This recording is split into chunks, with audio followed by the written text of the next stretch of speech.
দ্রুতই বান্দরবানকে পরিচ্ছন্ন নগরী হিসেবে ঘোষণা করবে ইনশাআল্লাহ। আমরা চাই একটি পরিচ্ছন্ন বান্দরবান, আমরা চাই একটি পরিচ্ছন্ন বাংলাদেশ। মূলত সেজন্যই আজকে আমাদের এতগুলো সংগঠনের একত্রিত হওয়া।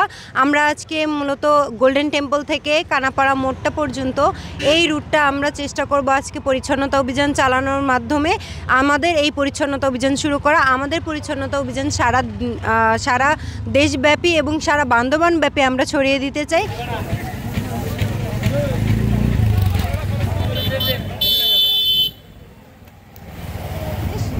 বান্দরবানের পর্যটন সমূহগুলোর সৌন্দর্য বৃদ্ধি করার জন্য আমরা এখানে সবাই আজকে একত্রিত হয়েছি। বান্দরবানের অনেকগুলোই স্বেচ্ছাসেবীমূলক সংগঠন এখানে আছে, সাথে আমরাও আছি। আমরা শিক্ষার্থী, আমাদের এটা ভেবে অনেক আনন্দ পাচ্ছি যে আমরা একজন শিক্ষার্থী হয়ে বান্দরবানের সকল সংগঠন স্বেচ্ছাসেবীমূলক সংগঠনগুলোর সাথে কাজ করতে পারছি।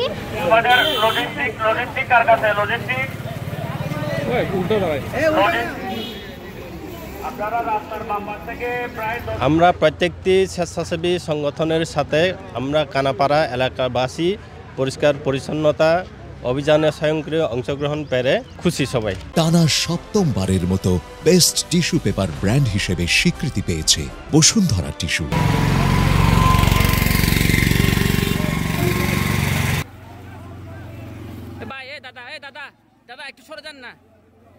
বান্দরবান সেনাজোনের নির্দেশে আমরা বান্দরবানের প্রায় 13টি সামাজিক সংগঠন আমরা আসছে এই পরিচ্ছন্নতা অভিযানে জয়েন করেছি। বান্দরবান সেনাজোন আজকে যে উদ্যোগটা নিয়েছে, আমরা এখানে সবাই একাত্মতা পোষণ করেছি যে আমরা হয়তো এই পরিষ্কার পরিচ্ছন্নতা একদিনে আমরা সব কিছু শেষ করতে পারবো না।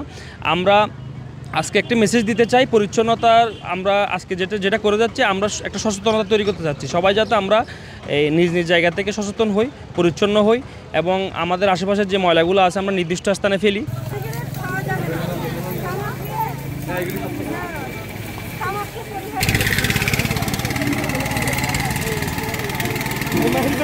পর্যটন নগরীর যে সৌন্দর্য বর্ধনের জন্য আজকের যে আপনার পরিচ্ছন্ন অভিযান, সেটি মূলত সেনাজোন থেকেই উদ্যোগ নেওয়া হয়েছে। সেনাজোনের সাথে বান্দরবানের যে স্বেচ্ছাসেবী সংগঠনগুলো, আমাদের প্রায় 13টি স্বেচ্ছাসেবী সংগঠন আজকের ইভেন্টের এই পরিষ্কার পরিচ্ছন্নতা অভিযানে অংশ নিচ্ছে। এই পরিষ্কার পরিচ্ছন্নতা অভিযানের আসলে মেন লক্ষ্যই হচ্ছে আমাদের পুরো বান্দরবান জেলাকে পরিচ্ছন্ন ঘোষণা করা। আমরা চাই পরিচ্ছন্ন নগর, আমরা চাই পরিচ্ছন্ন শহর।